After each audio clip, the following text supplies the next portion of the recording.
Pasamos a saludar ahora a uno de nuestros entrevistados de la fecha. Estamos en estudios con el senador Stefan Rasmussen, nuevamente candidato para el Senado de la Nación. Senador, ¿qué tal? ¿Cómo le va? Muchísimas gracias por estar en Proeconomía y Finanzas. ¿Qué tal? Muchas gracias por la invitación. Un saludo a toda la teleaudiencia.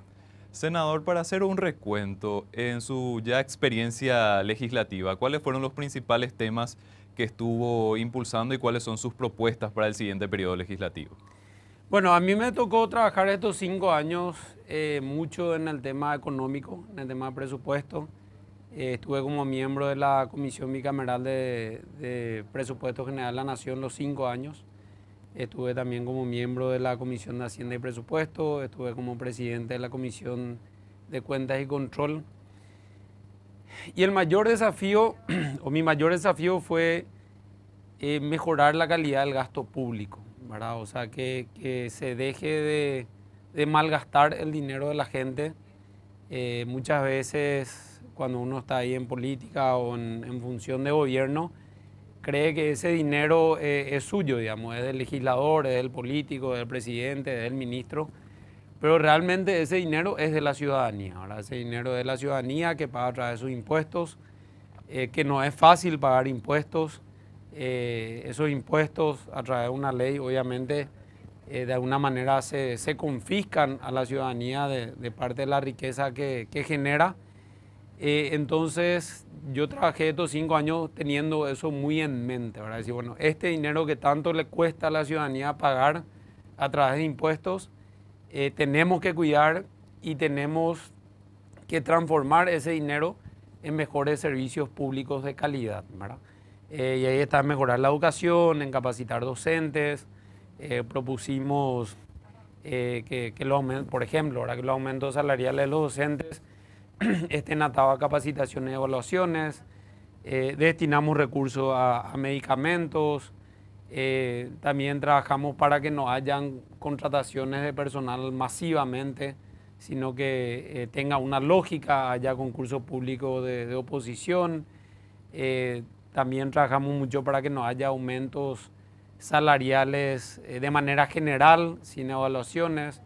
Entonces, ese es el gran desafío, ¿verdad? Que ese dinero de la ciudadanía se gaste de buena manera y sobre todo que el ciudadano pueda percibir y pueda recibir esos servicios públicos de calidad a cambio de todos estos impuestos que está pagando. Bueno, y en eso me tocó trabajar en varios proyectos específicos. Trabajé, por ejemplo, en un proyecto de la reforma IPS. Hay un reclamo ciudadano muy importante, sobre todo obviamente dentro del sector formal, tanto de la parte patronal como de la parte obrera, de que IPS presta un muy mal servicio. En muchos lugares del interior inclusive no está ni presente el IPS. Entonces yo creo que IPS es un caso muy emblemático de cómo el ciudadano paga algo y no recibe nada a cambio. Ahora paga algo de manera obligatoria, en este caso IPS, Seguro Social de IPS, y recibe un pésimo servicio, en este caso de salud, a cambio, ¿verdad? Entonces, bueno, trabajamos en un proyecto de ley que todavía no tuvimos la voluntad política de la mayoría de ser aprobado, que lo que busca es cambiar la forma de cómo se eligen a los consejeros, ¿verdad? IPS, la máxima autoridad de IPS es el Consejo de Administración, donde están los consejeros. Entonces la propuesta es que la parte obrera, la parte patronal y los jubilados puedan elegir a sus consejeros de manera directa a través de elecciones. Bueno, eso todavía no tuvimos la mayoría para que sea aprobado. Otro proyecto que trabajamos mucho es el tema de las cajas de jubilaciones y pensiones. Hay un dinero muy importante este año 2023, va a ser más de 300 millones de dólares de déficit de la caja fiscal. ¿Verdad? La caja fiscal es la suma, digamos, de todas las cajas de jubilaciones y pensiones del sector público, que en teoría se tienen que autofinanciar, ¿verdad? O sea, una caja uno aporta y después va recibiendo, ese aporte tiene que tener cierto rendimiento y después cuando se jubila va recibiendo, digamos, su haber jubilatorio, ¿verdad? Pero la caja fiscal tiene un déficit importante, como decía, de más de 300 millones de dólares, y ese déficit se cubre a través de impuestos. Entonces la ciudadanía, hay muchísima ciudadanía que digamos que nunca se va a jubilar, a través de sus impuestos está financiando una jubilación que debería ser autofinanciada, digamos, ¿verdad? Entonces ahí trabajamos mucho en la reforma de la caja fiscal. Ahora tenemos una comisión especial que está también estudiando eso. Vamos a presentar un proyecto de ley antes del 30 de junio para crear una comisión nacional. Pero el fondo de la cuestión es que esos impuestos que se deberían utilizar para un bien general, digamos, no se utilicen para un bien particular, ¿verdad? Entonces, en eso también me tocó trabajar mucho. También impulsamos en esa misma línea la Superintendencia de Jubilaciones y Pensiones, que lo que busca justamente es, así como los bancos tienen una línea, digamos, normativa de cómo invertir, de ciertos parámetros, de ciertos índices, las cajas de jubilaciones y pensiones también deberían tener lo mismo. Hoy no existe regulador, cosa que es muy peligroso porque ese dinero de terceros, para la gente que está aportando y que espera, digamos, y por ley de alguna manera ese dinero tiene que ser bien invertido para que dentro de 10, 15, 20 años cuando se jubile pueda recibir ese dinero. Entonces tiene que haber un regulador, tiene que haber un control. Hoy el sistema, digamos, de seguridad social carece de ese regulador. Y si eso no transformamos cada vez más dinero de impuestos que tiene que ir a la educación de toda la ciudadanía, a la salud de toda la ciudadanía, va a seguir yendo a cubrir ese déficit específicamente de la caja fiscal del sector público, ¿verdad? Entonces hay varios frentes, digamos, que fuimos trabajando y que obviamente pongo de nuevo a consideración de la ciudadanía mi candidatura para seguir trabajando los próximos 5 años en eso, ¿no? Senador, me parece muy importante lo que está mencionando porque son temas trascendentales. De hecho, que nosotros firmamos hace poco un acuerdo con el Fondo Monetario Internacional que trata prácticamente estos puntos, el tema de la caja de pensiones, el tema del gasto público. Son cuestiones fundamentales que necesita nuestro país y nuestra economía para seguir creciendo y para que haya mayor desarrollo dentro de Paraguay. Sí, y hay mucho trabajo hecho con multilaterales, ¿verdad? Como decía FMI, Banco Mundial, con la CAF, ¿verdad? De hecho, el país prácticamente en los últimos 10 años fue creciendo y se fue desarrollando con deuda, ¿verdad? Mucha deuda de estos organismos, del BID también. Entonces es importante hacer esas reformas estructurales, ¿verdad? Y esas reformas de fondo, ¿verdad? Porque muchas veces nos enfocamos en lo más superficial, en el maquillaje, digamos, pero estas son las reformas que son difíciles de hacer, pero que llevan muchísimo dinero, ¿verdad? 300 millones de dólares es muchísimo dinero que vaya a gasto corriente. Eso también podría ir a inversión, ¿verdad? Hay muchísima inversión todavía por hacer en el país. Entonces esas son reformas estructurales que tenemos que hacer. Y lo otro que siempre también creemos y representamos el Partido Patraquería es en la iniciativa privada, ¿verdad? De hecho, el Estado y el sector público no generan riqueza. El que genera riqueza es la iniciativa privada, el ciudadano que emprende o que se forma, trabaja, ya sea de manera independiente o de manera dependiente, que invierte, que crea una mediana empresa, una gran empresa. Y digamos, el ciudadano a través de esa iniciativa privada es el que genera la riqueza, que otra vez generan los impuestos, que otra vez genera el funcionamiento del Estado, ¿verdad? Entonces, nosotros creemos que tenemos que seguir incentivando la iniciativa privada, que hay que disminuir la burocracia estatal, hay que disminuir las trabas y los obstáculos que pone muchas veces el Estado, hasta muchas veces con buenas intenciones, ¿verdad? Pero tenemos que disminuir todo el tema del papeleo. Trabajamos en proyectos de catastro, de registros públicos, de que sea más fácil para el ciudadano emprender, generar riqueza, generar inversión, generar puestos de trabajo. Obviamente, así como dice la Constitución misma, creemos y defendemos la propiedad privada, que es básicamente la base, la piedra, digamos, fundamental desde la cual uno va construyendo esa riqueza, ¿verdad? Porque si el Estado comienza a asfixiar al ciudadano, pasa lo que pasó lastimosamente en algunos países vecinos, ¿verdad? perdón, donde el Estado se vuelve tan grande y tan invasivo que la iniciativa privada se comienza a disminuir, ¿verdad? Entonces, nosotros creemos en la iniciativa privada, incentivamos la iniciativa privada, no estamos de acuerdo en cobrarle más impuestos a esa ciudadanía hasta tanto se gaste mejor ese dinero que ya paga a través de impuestos. Bueno, y eso obviamente vamos a seguir trabajando estos próximos 5 años si es que la ciudadanía así decide confiarnos nuevamente con su voto un espacio, una banca. Bueno, el Partido Patriarcaría presenta obviamente 45 candidatos a senadores, candidatos a diputados también en todos los departamentos del país.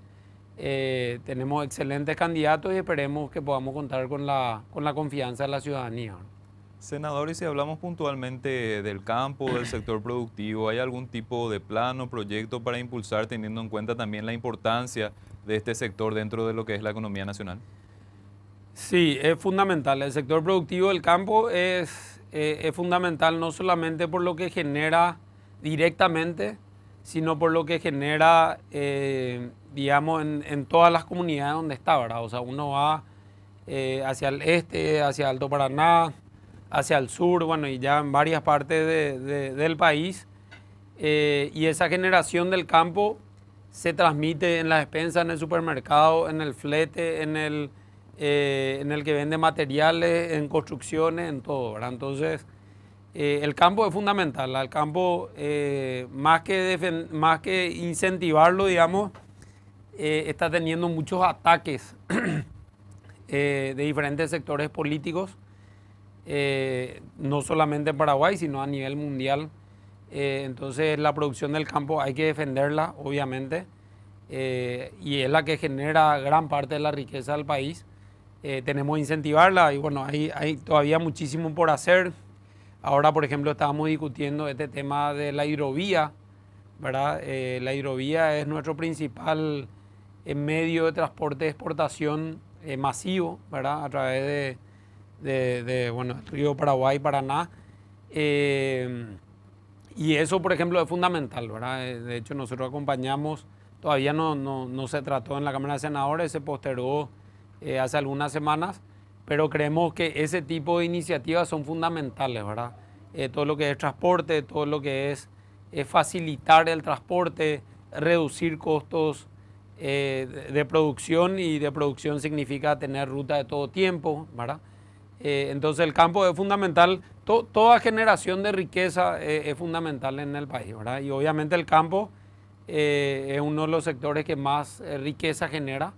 Entonces tenemos del Estado, en lugar de ponerle trabas y obstáculos, tenemos que ver la forma de hacerlo más fácil, de facilitar, digamos, los costos y la producción y toda la cadena productiva, porque finalmente eso genera más riqueza, genera más empleo, y así es que la gente puede tener una mejor calidad de vida. Ahora, nosotros creemos del Partido Patriarcaría que el ciudadano, a través de su iniciativa, es el que genera, digamos, la riqueza y puede mejorar la calidad de vida. Ahora, nosotros no creemos, sí hay ciertos sectores, pero que el Estado entre de una manera paternalista, digamos, porque esos modelos no funcionaron, ¿verdad? No funcionó acá en el sur, en Argentina, no funcionó en Venezuela, y no lo dio de manera prerrogativa, digamos, de manera negativa, sino que no funciona. O sea, el Estado no puede estar repartiendo subsidios, digamos, de manera masiva, porque en algún momento se acaba, ¿verdad? Entonces, lo que tiene que hacer el Estado es brindar las oportunidades a todos los ciudadanos, comenzando con la educación, comenzando con la primera infancia de la educación y la alimentación también, para que el ciudadano tenga una buena alimentación, tenga una buena educación, tenga una buena salud, y tenga una buena educación terciaria también, y darle todas las herramientas para que haya esa igualdad de oportunidades y el ciudadano tenga la oportunidad de salir adelante, ¿verdad? Precisamente, senador, saliendo un poquitito tal vez de lo que es el área económica, ¿cuáles son las prioridades en temas como educación, seguridad o salud dentro de lo que es su labor legislativa también? Bueno, en educación yo me enfoqué mucho en mejorar la calidad educativa. a través de la capacitación docente y a través de la evaluación, ¿verdad? Lastimosamente la calidad educativa está aplazada en el país. Todas las evaluaciones, tanto nacionales como internacionales, nos dan en los peores lugares, pero eso es porque no hay voluntad política de cambiar, ¿verdad? O sea, se puede cambiar, la culpa no la tiene, muchas veces uno, digamos, deduce que, bueno, es la culpa del funcionario o es la culpa del docente. La culpa es del sistema, y la culpa que el sistema no funcione es nuestra, es del sector político, ¿verdad? Nosotros intentamos, obviamente, somos minoría, esperemos poder tener mayor cantidad de legisladores ahora en el próximo periodo de legisladores del Partido Patriarquería, pero ahí hay que tener voluntad política y coraje para cambiar las cosas, ¿verdad? Ahí hay que evaluar, hay que capacitar primero a los docentes, hay que evaluarle a los docentes y hay que hacer un sistema de mayor meritocracia, ¿verdad? O sea, que realmente se mejore, ¿verdad? En cuanto a salud, yo trabajé mucho en la reforma de la salud. Nuestro sistema de salud no funciona de la manera que tiene que funcionar. Funciona todo de manera separada, ¿verdad? Está IPS por un lado, está el Ministerio de Salud por otro lado, está el Hospital de la Gobernación por otro lado. Muchas veces 3, 4 edificios en la misma ciudad donde está el mismo médico o el mismo personal de blanco.